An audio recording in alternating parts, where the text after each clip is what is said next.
Au terme d'une visite officielle de 48 heures en République de Côte d'Ivoire, le chef de l'État, son Excellence le général Mamadi Doumbouya, a rencontré ce mercredi 18 juin 2025 la communauté guinéenne résidant dans ce pays frère.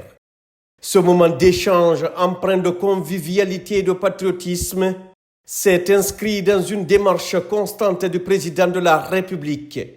Rester à l'écoute de ses compatriotes, où qu'ils se trouvent, et leur témoigner sa proximité.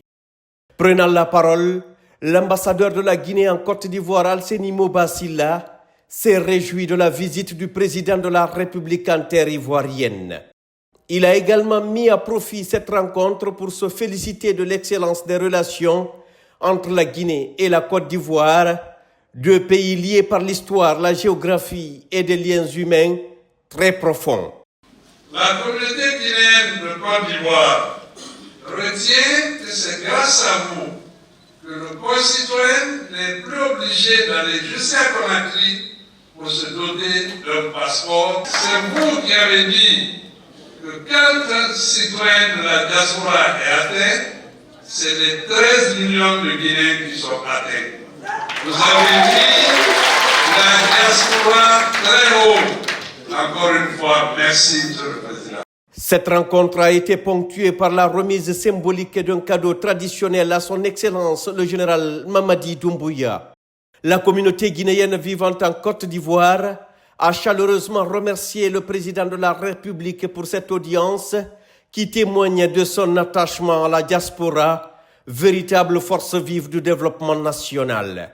À travers leurs représentants, les ressortissants guinéens ont exprimé leur reconnaissance pour les nombreuses réformes engagées en Guinée, ainsi que pour les efforts du chef de l'État en faveur du progrès socio-économique durable et responsable, ainsi que de la stabilité politique.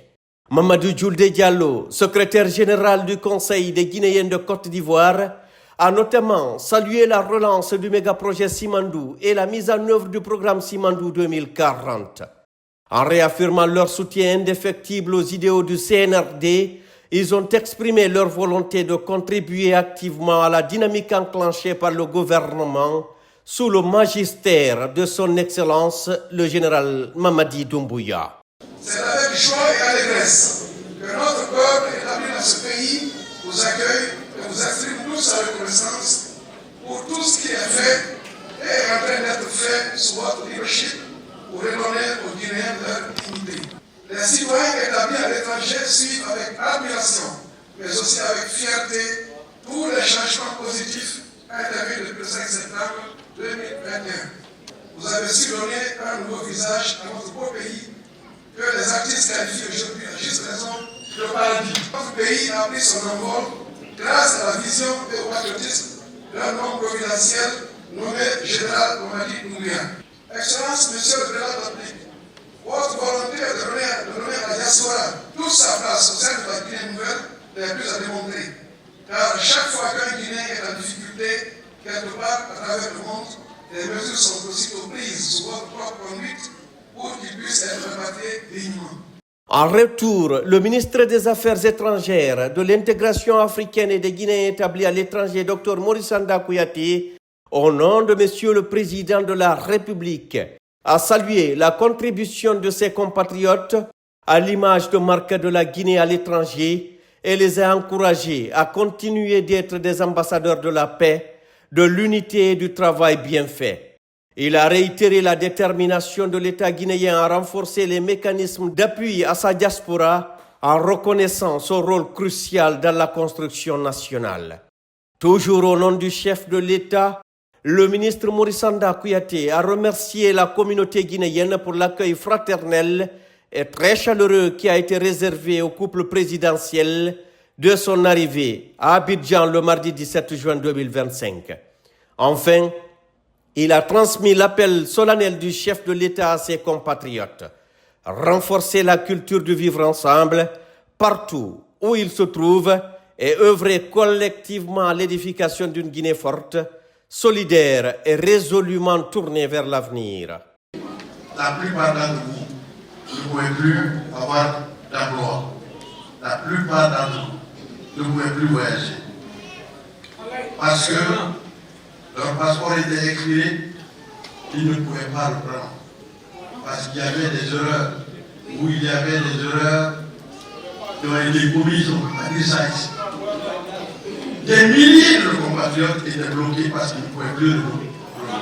Un matin, le chef de l'État nous a rappelés. Il nous a dit, je ne peux pas laisser des milliers de Guinéens être des apatrides. À partir d'aujourd'hui, je prends la décision de mettre à plat toutes ces anomalies et permettre à chaque Guinéen de prendre un passeport sans restriction. Nous avons besoin, pour lui permettre de faire tout le travail qu'il a mis et qu'il est en train de faire pour la Guinée, il a besoin d'une donnée fondamentale pour lui permettre de programmer. Combien sommes-nous? Qui sommes-nous? Où sommes-nous? C'est pourquoi, en dehors des considérations politiques, il a dit, je veux qu'il y ait un recensement clair, net, inclusif. Et c'est ce que nous sommes en train de faire aujourd'hui sur ces institutions. Venez vous faire recenser. Je vous prie d'accepter les félicitations, l'admiration et les bénédictions du chef de l'État pour la nation entière et particulièrement pour la diaspora guinéenne. Cette rencontre hautement symbolique vient clore une visite officielle marquée par la consolidation des liens bilatéraux entre la Guinée et la Côte d'Ivoire, mais aussi par une volonté renouvelée de faire de la diaspora guinéenne un acteur central de la transformation du pays.